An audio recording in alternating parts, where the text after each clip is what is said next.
Hello student, आज हम लोग डिस्कस करने वाले हैं फिफ्थ सेमेस्टर का पेपर है इलेक्ट्रिक ट्रैक्शन 1। तो फिफ्थ सेमेस्टर के इलेक्ट्रिक ट्रैक्शन 1 के प्रीवियस ईयर जितने भी क्वेश्चन पूछे गए हैं एसबीटी के एग्ज़ाम में, वो सारे क्वेश्चन को हम लोग वन बाय वन डिस्कस करें। अभी जिस क्वेश्चन को डिस्कस करें वो मेनली यूनिट 1 जो है आपका फिफ्थ सेमेस्टर के इलेक्ट्रिक ट्रैक्शन का जो यूनिट 1 है, according to SBT syllabus constituents of supply system, उसके प्रीवियस 5 साल के पूछे गए क्वेश्चन को हम वन बाय वन करके डिस्कस करेंगे। तो चलिए आप लोगों को हम पहला क्वेश्चन डिस्कस कर रहे हैं। देखिए पहला क्वेश्चन क्या पूछ रहा है, voltage carried by the feeder to the feeding post in traction sub station is. मतलब कह रहा है कि वोल्टेज जो कैरी किया जाता है by the feeder to the feeding post के लिए इन ट्रैक्शन सब स्टेशन वो क्या रहता है। तो ऑप्शन देखिए क्या क्या है। तो ऑप्शन यहाँ आप देखिएगा तो पहला है 132 kV, दूसरा है 66 kV, तीसरा है 33 kV, चौथा है 25 kV। तो हम लोग जानते हैं कि इलेक्ट्रिक ट्रैक्शन में जो हम लोग फाइनली फीड करते हैं फीडर में, वो कितना करते हैं 25 kV। हम लोग का एसी इलेक्ट्रिक ट्रैक्शन जो है इंडियन रेलवे का वो कैसा है, सिंगल फेज 25 kV 50 हर्ज सप्लाई स्कीम है जो इंडियन रेलवे अडॉप्ट किया हुआ है। तो आंसर क्या हो जाएगा इसका 25 kV डी आंसर हो जाएगा। क्लियर है। चलिए नेक्स्ट दूसरा क्वेश्चन देखते हैं। पूछ रहा है traction sub station is supplied by AC supply of. मतलब हम लोग यहाँ क्लियर है कि हम लोग जो सर डिस्कस कर रहे हैं मेनली एसी सप्लाई सिस्टम को डिस्कस कर रहे हैं, और इंडियन रेलवे में जो इलेक्ट्रिक ट्रैक्शन है वो कम्प्लीटली एसी सिस्टम है और उसको हम लोग डिस्कस कर रहे हैं। तो क्या इंडियन रेलवे में सिर्फ एसी सिस्टम ही है सर? डीसी नहीं है, डीसी भी है। जैसे मुंबई में जो सबसे पहले जो इंडियन रेलवे को इलेक्ट्रीफाइड किया गया तो डीसी सिस्टम ही था, 1500 वोल्ट डीसी, 750 वोल्ट या 1500 वोल्ट या 3000 वोल्ट, ये 3 रेंज में था। तो ये मुंबई में ये डीसी सिस्टम था और उसके थ्रू हम लोग रेल को चलाते थे, लोको चलाते थे। बट ब्रॉडली लेवल पर, बड़े लेवल पे जब हम लोग इलेक्ट्रिक ट्रैक्शन को यूज करने लगे, बृहद लेवल पे जब इसको हम लोग फैलाने लगे, इलेक्ट्रीफाइड ट्रैक करने लगे, तो उसमें हमने एसी सिस्टम को अडॉप्ट किया और फाइनली एसी सिस्टम के थ्रू ही हम पूरा इंडिया में लगभग हम लोग इलेक्ट्रिक ट्रैक्शन को इलेक्ट्रीफाइड ट्रैक किए हुए हैं। ठीक है। तो चलिए, तो यहाँ सिंपल क्वेश्चन है, ये सब स्टेशन से आपका टॉपिक जो है उस सब स्टेशन टॉपिक से ये क्वेश्चन है कि traction sub station is supplied by AC source of. तो इसमें ऑप्शन देखिएगा तो 66 kV/33 kV, 66/25 kV, 220/132 kV, none of the. तो मेनली जो इंडियन रेलवे में हम लोग सब स्टेशन का वोल्टेज रेंज रखते हैं वो रखते हैं 220/132 kV, 220/132 kV हम लोग रखते हैं। क्लियर है। चलिए नेक्स्ट आपका अगर हम लोग देखें, नेक्स्ट क्वेश्चन है तीसरा नंबर, इन एंड ट्रैक्शन, फिर वही सब ट्रैक्शन सब स्टेशन से ये क्वेश्चन है। Normally number of transformer installed are, ये कैसे हमको याद रहेगा सर? तो जब आपको हम बताए थे ट्रैक्शन सब स्टेशन का डायग्राम, तो वहाँ हम आपको डायग्राम जब बनाए थे तो वहाँ आप देखे होंगे कि हम लोग वहाँ ट्रांसफार्मर इंस्टॉल किए। तो नंबर ऑफ ट्रांसफार्मर कितना होगा? तो आपका 2, नंबर ऑफ ट्रांसफार्मर कितना होगा? 2। ऑप्शन ए सही होगा, 2। ऑप्शन ए 2 सही होगा। ठीक है। तो यानी कि 2 ट्रांसफार्मर हम लोग नॉर्मली यूज करते हैं। ठीक है। नेक्स्ट क्वेश्चन देखिए आपका चौथा क्वेश्चन है। चौथा क्वेश्चन क्या है? चौथा क्वेश्चन पूछ रहा है आपका चौथा क्वेश्चन आपका क्या पूछ रहा है? तो चौथा क्वेश्चन आपसे पूछ रहा है इंटरप्टर्स आर। इंटरप्टर्स, हम तो इंटरप्टर्स के बारे में आप लोग जानते हैं। तो यहाँ ऑप्शन से देखिए क्या बोल रहा है, single pole low oil content outdoor type oil switches, use for connecting different section of OHE to feeding post, normally arrange for remote control, all of these. तो इंटरप्टर को आप बोल सकते हैं सिंगल पोल, डबल पोल, दोनों type का होता है। Use for connecting different section, definitely section को कनेक्ट करने के लिए यूज करते हैं। Normally arrange for remote control में यूज कर। बोलिएगा सर रिमोट कंट्रोल कैसे यूज करेंगे? तो रिमोट कंट्रोल में मेनली इसमें हम लोग मोटर इंस्टॉल करते हैं और मोटर को हम लोग स्टार्ट करते हैं, और मोटर जब रोटेट करता है उसके शाफ्ट से हम लोग इंटरप्टर का रड को जोड़े हुए रहता है और मोटर जैसे जैसे धीरे धीरे घूमता है इंटरप्टर क्लोज होता है, ओपन होता है, that is called remote control scheme, that is called remote control scheme. Clear है? तो ऑल ऑफ दीज इंटरप्टर्स क्या है, सिंगल पोल है, use for connecting different section, normally arrange for remote control. तो ऑप्शन क्या हो जाएगा? डी हो जाएगा। क्लियर है? कोई डाउट नहीं? चलिए नेक्स्ट हम लोग आगे बढ़ते हैं। हम लोग का पांचवा क्वेश्चन देखिए क्या है। पांचवा क्वेश्चन हम लोग का है इच फीडिंग पोस्ट सप्लाई। ये किससे है? फीडिंग पोस्ट सेक्शन से है सर। तो इच फीडिंग पोस्ट सप्लाई क्या 1 section, 2 section, 3 section, none of the. तो मेनली इच फीडिंग पोस्ट जो होता है वो कितना 2 सेक्शन में सप्लाई रहता है, 2 sections feeding post, each feeding post supply 2 sections. Clear है? Yes sir. चलिए छठा क्वेश्चन देखिए, स्पेसिंग ऑफ एसी ट्रैक्शन सब स्टेशन, यानी कि स्पेसिंग मतलब क्या हुआ कि एसी ट्रैक्शन सिस्टम जो हम लोग मेनली सब स्टेशन जो डिजाइन करते हैं तो एक सब स्टेशन के बाद दूसरा सब स्टेशन के बीच का कितना डिस्टेंस रहता है, that is called spacing. That is called spacing मतलब स्पेसिंग मतलब दोनों के बीच का दूरी। तो spacing of AC traction sub station are, option देखिए क्या क्या है। पहला है 40 to 40 kilometre, 50 to 60 kilometre, 30 to 50 kilometre, 50 to 90 kilometre. तो मेनली एसी ट्रैक्शन जो हम लोग इंडियन रेलवे में यूज करते हैं उसका जो स्पेसिंग होता है 50 से 90 किलोमीटर, यानी कि मे भी 50 किलोमीटर 0 से 50 किलोमीटर हो सकता है या 90 किलोमीटर, मतलब 50 से 90 के बीच, 50 किलोमीटर भी 55, 60, वो डिपेंड करता है आपका ट्रैक कितना लोडेड ट्रैक है, उस ट्रैक पे कितना ट्रेन चलता है। तो उस हिसाब से 50 किलोमीटर पे भी एक सब स्टेशन के बाद दूसरा सब स्टेशन 50 किलोमीटर पे लगाते हैं, कभी 65 किलोमीटर, कभी 70, मतलब 50 से 90 के बीच रहेगा दो सब स्टेशन के बीच की दूरी।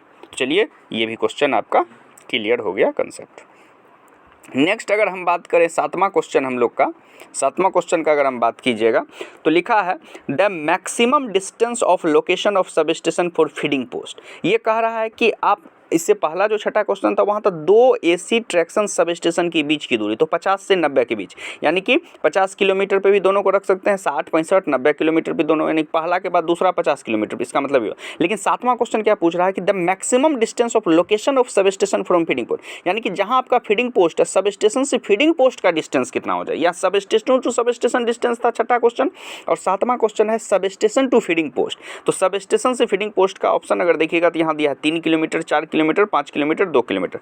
तो ऑप्शन होगा 2 किलोमीटर फीडिंग पोस्ट से सब स्टेशन के बीच के हम लोग दूरी को निर्धारित करते हैं, 2 किलोमीटर या उससे ज़्यादा भी कभी कभी तो 2.5 किलोमीटर भी हो जाता है, that's not matter, but 2 kilometre रखते हैं। क्लियर है? डी ऑप्शन इसका, ठीक है। इसके बाद अगर आप देखिएगा आठवां क्वेश्चन इसके बाद अगर आप देखिएगा तो आठवां क्वेश्चन क्या है सर, तो आठवां क्वेश्चन है आपका, आठवां क्वेश्चन आपका है A transmission and distribution engineer need to design the transmission substation that tapping component needed will be। मतलब टैपिंग जो टैपिंग मतलब जैसे एक तार है, एक तार के अंदर हम बीच में दूसरा तार जोड़ देते हैं, दोनों साइड नहीं, साइड भी जोड़ सकते हैं, आगे पीछे तो जोड़ते ही हैं, मैंने जहाँ टर्मिनल खत्म होता है जहाँ टर्मिनल स्टार्ट वहाँ भी आप तार जोड़, लेकिन नहीं, हम बीच में जो जोड़ते हैं दैट इज कॉल्ड टैपिंग। बीच में जोड़ जोड़ के हम जो कनेक्शन निकालते हैं दैट इज कॉल्ड टैपिंग। तो पूछ रहा है transmission and distribution engineer needed to design the transmission substation the tapping component needed will be क्या, feeder, distributor, transmitter, tap changing transfer. तो मेनली हम लोग टैपिंग कहाँ निकालते हैं, टैपिंग मेनली हम लोग कहाँ निकालते हैं, tapping component needed will B feeder. Feed जहाँ से हम लोग को वहाँ से निकालना हो, फीडिंग करना हो तो हम लोग वहाँ से टैपिंग निकालते हैं, ठीक है, टैपिंग निकाल। Tapping component needed will B, tap करने के लिए हमको क्या चाहिए, सबसे पहले फीडर चाहिए, फीडर के बाद डिस्ट्रीब्यूटर होता है, और डिस्ट्रीब्यूटर से फिर हम लोग डिफरेंट सर्विस में निकालते हैं। तो यहाँ क्या ऑप्शन हो जाएगा, फीडर। फीडर होना चाहिए। फीडर में हम लोग टैपिंग नहीं भी करते हैं, लेकिन फीडर के बाद जो हम लोग का डिस्ट्रीब्यूटर होता है, डिस्ट्रीब्यूटर में हम लोग फीडिंग लगा। तो क्या चाहिए यहाँ पूछ रहा है, the tapping component needed will be, क्या चाहिए उसको, तो फीडर चाहिए, फीडर से ही फिर टैपिंग, ठीक है। तो ऑप्शन ए हो गया। नेक्स्ट अगर बात कीजिएगा 9 नंबर क्वेश्चन का, 9 नंबर क्वेश्चन का अगर बात कीजिएगा तो 9 नंबर क्वेश्चन पूछ रहा है मेजर इक्विपमेंट एट सब स्टेशंस आर। एक sub station, electric traction sub station को अगर आप विजुअलाइज कीजिएगा, विजिट में जाइएगा तो उसमें मेजर कंपोनेंट क्या क्या होते हैं sir, transformer, circuit breaker, interrupter. तो हम लोग जानते हैं कि ट्रांसफार्मर भी एक मेजर इक्विपमेंट है, सर्किट ब्रेकर प्रोटेक्शन के लिए, और इंटरप्टर ओपनिंग एंड क्लोजिंग करने के लिए है 2 सेक्शन को। तो ठीक है, तो इसमें ऑप्शन क्या हो जाएगा सर, तीनों, all of this, transformer, circuit breaker, transformer, circuit breaker and interrupter all of these, यानी कि ऑप्शन क्या हो जाएगा डी, ऑप्शन क्या हो जाएगा डी। क्लियर है। चलिए 10वां क्वेश्चन देखिए क्या पूछ रहा है कि इंटरप्टर इज ये इससे पहले भी क्वेश्चन, बस यहाँ ऑप्शन अलग है, इसलिए हमेशा कोशिश कीजिएगा जब भी आप एग्जाम में या कहीं भी टिक कर रहे हैं कंपटीशन एग्जाम में, तो क्वेश्चन पढ़ने के बाद डेफिनेटली ऑप्शन भी चेक कीजिएगा, इन्हें आंख मूंद के मार देना नहीं, पहले क्वेश्चन पढ़िए, आफ्टर देन ऑप्शन चेक कीजिए क्या पूछ रहा है। तो interrupter is automatic, non automatic, semi automatic, all of these. तो इंटरप्टर कैसा डिवाइस है, नॉन ऑटोमेटिक डिवाइस है, अपने आप ये नहीं करता है, इसको हमको ऑपरेट करना पड़ता है, इसमें सेंसिंग डिवाइस नहीं लगा रहता जो सेंस करे, खुद से ऑन ऑफ हो जाए, क्लोज हो, ओपन हो। तो ये किस टाइप का डिवाइस है सर, नॉन ऑटोमेटिक डिवाइस है आपका इंटरप्टर। क्लियर है, ऑप्शन बी हुआ इसका। चलिए नेक्स्ट हम लोग का 11 नंबर क्वेश्चन देखिएगा। 11 नंबर क्वेश्चन देखिए क्या है, jumper connection is made in with isolator और interrupter to maintain electrical continuity between the two section. मतलब जंपर का जो कनेक्शन करते हैं, कनेक्शन जो कनेक्ट करते हैं विद आइसोलेटर और interrupter to maintain electrical continuity between the two, किस दो सेक्शन को, कैसे, सीरीज में करते हैं, पैरेलल करते हैं, both A and B, none of this. तो मेनली हम लोग कैसे करते हैं, सीरीज में करते हैं, हम लोग कैसे करते हैं, सीरीज में करते हैं, सीरीज में, ऑप्शन ए हो जाए इसका। चलिए ठीक है, बिल्कुल सही है। 12वां क्वेश्चन देखिए क्या है, maximum vertical short time clearance in C area is, short time clearance in C area is. देखिए इसमें ये क्वेश्चन थोड़ा देख लीजिएगा, यहाँ ये टाइम नहीं होगा, मेनली डिस्टेंस है, ठीक है। Maximum vertical short distance clearance in C area, ठीक है, ये चीज़ करेक्ट कर लीजिएगा। यहाँ ये शॉर्ट डिस्टेंस होगा, यहाँ क्या होगा, short distance, short distance, distance होगा। तो शॉर्ट डिस्टेंस कितना होगा, 0.37, 0.27 मीटर, 0.47 मीटर, 0.5। तो ऑप्शन होगा 0.27 मीटर, 0.27 मीटर होगा। Maximum vertical short distance clearance in C area 0.27 metre. Clear है। नेक्स्ट हम लोग का क्वेश्चन है 13वां क्वेश्चन। 13वां क्वेश्चन देखिए क्या है हम लोग का। 13वां क्वेश्चन पूछ रहा है आपका, 13वां क्वेश्चन क्या पूछ रहा है, तो 13वां क्वेश्चन पूछ रहा है आपका, transformer circuit breaker on 25 kV side has rated capacity of and rapturing. दो चीज़ होता है, ट्रांसफार्मर सर्किट है आपका, उसमें सर्किट ब्रेकर हम लोग लगाए हैं, तो क्या लगाए हैं, CB लगाए हैं। CB किस वोल्टेज रेंज के लिए, 25 kV सप्लाई साइड है, 25 kV साइड में लगाए हैं। तो उसमें जो उसका रेटिंग क्या है, मतलब रेटेड कितना करंट को वो रोकेगा, ठीक है, और रैप्चरिंग कैपेसिटी कितना है। तो रैप्चरिंग कैपेसिटी को मेनली हम लोग किस में लिखते हैं, MVA में लिखते हैं, मेगा वोल्ट एम्पियर में लिखते हैं।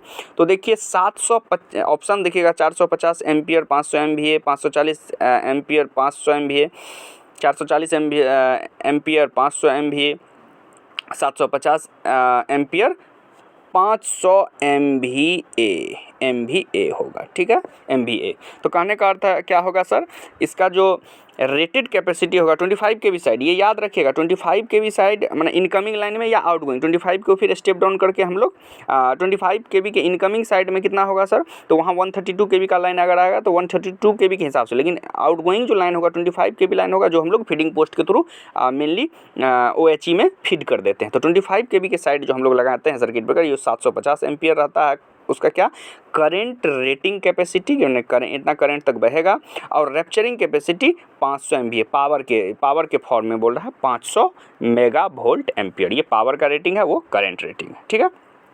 तो चलिए ऑप्शन क्या हो जाएगा, डी, ऑप्शन क्या हो जाएगा, डी। क्लियर है। चलिए 14 नंबर क्वेश्चन देखिए, 14 नंबर क्वेश्चन क्या पूछ रहा है सर, तो 14 नंबर क्वेश्चन पूछ रहा था, location of feeding post is, feeding post को हम लोग कहाँ लोकेट करते हैं, तो ऑप्शन से चेक करेंगे, same side to the electric track, parallel to the electric track, opposite to the electric track, series to the electric track. तो हमेशा फीडिंग पोस्ट का लोकेशन हम लोग opposite to the electric track के opposite में हम लोग फीडिंग पोस्ट को लोकेट करते हैं, opposite to the electric track. Clear है कंसेप्ट, सी। नेक्स्ट हम लोग का 15वां क्वेश्चन अगर आप देखिएगा, तो 15वां क्वेश्चन पूछ रहा है feeder circuit breaker operates on the occurrence of fault in the, यानी कि फीडर के लिए जो सर्किट ब्रेकर आप लगाएं, CB लगाए हैं, किसके लिए CB लगाएं, CB यानी कि फीडर के लिए जो सर्किट ब्रेकर हम लगाए हैं वो ऑपरेट होगा on the occurrence of fault in the, किधर फॉल्ट होगा तब, फीडर में जब फॉल्ट होगा तब, डिस्ट्रीब्यूटर में, ट्रांसफार्मर में, OHE में। तो mainly feeder circuit breaker finally कहाँ फीड कर देता है पावर को, OHE में। तो OHE में अगर आपका कहीं भी फॉल्ट हो रहा है तो डेफिनेटली वो फॉल्ट के कारण फीडर सर्किट में भी आपका एक अकरेंस फॉल्ट के आ सकते हैं। तो उस केस में आपका OHE में फॉल्ट होगा तो फीडर सर्किट ब्रेकर ऑपरेट हो जाएगा। क्लियर है। नेक्स्ट आपका 16वां क्वेश्चन है कि dot dot circuit breaker on 25 kV side usually remains close and in intended to trip only on the occurrence of internal fault on the transformer. अब कहता है कि ट्रांसफार्मर आपका कहाँ लगा हुआ है, ट्रांसफार्मर मान के चलिए सब स्टेशन में लगा हुआ है और OHE में हम लोग फीडिंग पोस्ट के सभी 25 kV सप्लाई दे दिए हैं। तो 25 kV सप्लाई जब OHE में दे दिए हैं तो कहता है कि सर्किट ब्रेकर जो हम लगाए हुए हैं 25 kV side usually remains close, माने कि 25 kV की तरफ जो सर्किट ब्रेकर है वो क्लोज है, intended to trip only on the occurrence, और सिर्फ तभी वो अकर होगा of internal fault on the transformer, जब ट्रांसफार्मर में इंटरनल फॉल्ट होगा। तो कौन सा, feeder circuit breaker, transformer circuit breaker, interrupter. तो ट्रांसफार्मर में फॉल्ट होता है ट्रांसफार्मर की, ट्रांसफार्मर सर्किट ब्रेकर। तो transformer circuit breaker on 25 kV side usually remains close and is intended to trip only on the occurrence of internal fault on the transformer. Clear है। तो transformer. Next आपका है 17 number कि paralleling post facilitates to, मतलब कि paralleling post जो करते हैं उससे क्या सुविधा हमको मिलता है, क्या फैसिलिटेट करता है वो। तो मेनली पैरेललिंग पोस्ट क्या करता है सर, ऑप्शन देखिएगा, isolation of faulty section, isolation of electric track, both A and B. Electric track का तो कोई कंसेप्ट नहीं है, ये तो पूरा ऑप्शन गलत हो गया। तो क्या होगा, फीडिंग पैरेललिंग पोस्ट क्या करता है sir, isolation of faulty section. Feeding paralleling post के थ्रू हम लोग क्या करते हैं, अगर मान के चलिए दो पैरेलल लाइन है, एक पैरेलल लाइन में फॉल्ट आ गया तो उसको वहाँ से डिस्कनेक्ट करते हैं पैरेललिंग सेक्शन से, पोस्ट से, और दूसरा जो हेल्दी पार्ट है उससे हम लोग कनेक्ट करते हैं। अगर पैरेलल नहीं रहेगा पैरेललिंग पोस्ट तो मे भी होगा एक में अगर फॉल्ट हो गया तो सिस्टम को आपको रोकना पड़ेगा जब तक उसका मेंटेनेंस ना हो जाए। तो पैरेललिंग पोस्ट क्या फैसिलिटेट करता है, isolating of faulty section, faulty section को हटाने में हमको मदद करता है और हम लोग का लाइन में कोई दिक्कत नहीं आता, आराम से हम लोग लाइन चालू रखते हैं हमेशा। नेक्स्ट 18वां नंबर क्वेश्चन देखिए आपका क्या है कि the method to obtain DC supply from AC in a DC traction sub station. कहता है कि वो कौन सा तरीका है, वो कौन सा मेथड है जिसके थ्रू हम लोग डीसी सप्लाई लेते हैं from AC in a DC traction सब स्टेशन। यानी कि डीसी ट्रैक्शन सब स्टेशन है सर, फाइनली हम लोग का इलेक्ट्रिसिटी तो एसी जनरेट होता है, तो एसी को फाइनली डीसी में कैसे कन्वर्ट करता है और डीसी ट्रैक्शन से फिर डीसी फीडिंग पोस्ट के थ्रू OHE में कैसे ले जाते हैं, उसके लिए कौन सा मेथड हम लोग फाइनली एसी टू डीसी के लिए यूज करते हैं सब स्टेशन में। Bye means of rotary converter, bye means of mercury arc rectifier, bye means of semiconductor rectifier, all of these कोई एक यूज कर सकते हैं। Bye means of rotary converter use कर सकते हैं, कन्वर्टर सर्किट लगा सकते हैं, रेक्टिफायर सर्किट लगा सकते हैं, मर्करी आर्क रेक्टिफायर लगा सकते हैं या सेमीकंडक्टर रेक्टिफायर लगा सकते हैं। तो ऑप्शन डी हो जाएगा जिससे एसी से डीसी में हम लोग कन्वर्ट करेंगे। That's clear. नेक्स्ट हम लोग का 19वां क्वेश्चन है सर, क्या है कि a negative booster is, booster के बारे में हम बताए होंगे, बूस्टर ट्रांसफार्मर के बारे में आप लोग को क्लास में समझाए होंगे। तो बूस्टर ट्रांसफार्मर क्या होता है सर, मेनली ये 1:1 ट्रांसफार्मर भी बोल सकते हैं या ऑटो ट्रांसफार्मर भी बोल सकते हैं। मेनली ये वोल्टेज के रेंज को प्राइमरी के रिस्पेक्ट में सेकेंडरी को बढ़ाता है, स्टेप अप भी बोल सकते हैं। यानी कि प्राइमरी में अगर मान के चलिए आपका 25 kV का लाइन है और बूस्टर ट्रांसफार्मर किसी भी कारण से 25 kV का लाइन घट के हो रहा है 23 kV या 23.5 kV, यानी कि 1.5 kV वोल्टेज का जो ड्रॉप हो रहा है, with the help of booster transformer we actually meted the voltage according to standard value, that means 25 kV with the help of 1:1 transformer, या बोल सकते हैं step up transformer with the help of booster.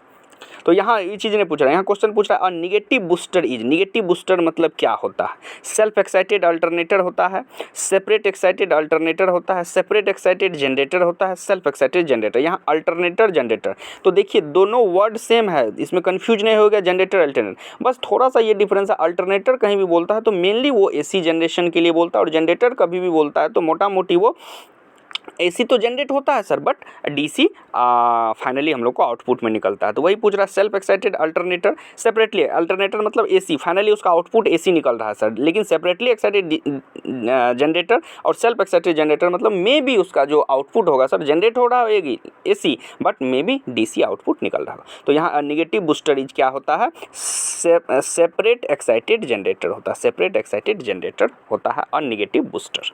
ठीक है, याद रखिएगा ये चीज़। और सबसे लास्ट क्वेश्चन है ये आपका यूनिट 1 का जो है पावर सप्लाई सिस्टम जो है उसका सबसे लास्ट क्वेश्चन है जो प्रीवियस ईयर में पूछा गया।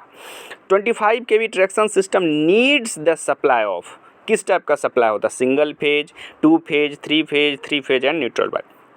तो हम लोग आपको बताए हुए हैं कि 25 kV जो इंडियन रेलवे का इलेक्ट्रिक सिस्टम है वो 25 kV 50 हर्ज 50 हर्ज सिंगल फेज सप्लाई स्कीम है। कैसा सप्लाई स्कीम है? सिंगल फेज सप्लाई स्कीम है। तो क्या हो जाएगा answer sir? Single phase supply scheme. तो इस तरह से आप लोग को हमने 20 क्वेश्चन टोटल जो प्रीवियस ईयर में पूछा गया था 3-4 साल में 5 साल में, वो सारे क्वेश्चन को हमने एक जगह कलेक्ट किया और आपको 1 बाय 1 सारे क्वेश्चन को डिस्कस किए हैं। और जो भी इसमें एक्स्ट्रा कंसेप्ट का ज़रूरत था वो कंसेप्ट भी हम देने का कोशिश की। तो डेफिनेटली इस वीडियो को आप लोग अच्छे से देखिए, बार बार देखिए, आपको समझने में हेल्प होगा। और इस चैनल को लाइक और सब्सक्राइब भी कीजिएगा क्योंकि हम आप लोग के लिए वीडियो बनाते हैं। तो डेफिनेटली अगर आप इसे लाइक करते हैं तो और भी बच्चे इसको देखेंगे और दूसरे को आप इसको बताइए भी कि आप देखिएगा, आपको डेफिनेटली हेल्प होगा। कहीं भी आपको ऐसा नहीं होगा कि आपको हेल्प नहीं होगा, डेफिनेटली आपको हेल्प होगा। और आप लोग के लिए हम वीडियो पे आप लोग के लिए हम यूट्यूब पे एक क्लास का भी सीरीज ला रहे हैं जो आपको हेल्प करेगा सारे कंसेप्ट को समझने में, क्योंकि ये सब कंसेप्ट आप देखते तो हैं बट प्रैक्टिकली नहीं समझ पाते हैं। तो विद द हेल्प ऑफ हम इसको आपको समझाने का कोशिश करें। तो चलिए मिलते हैं फिर नेक्स्ट क्लास में और डिस्कस करते हैं नेक्स्ट जो दूसरा इलेक्ट्रिक ट्रैक्शन 1 का टॉपिक है यूनिट 2 उसको डिस्कस करें। तो thank you all of you.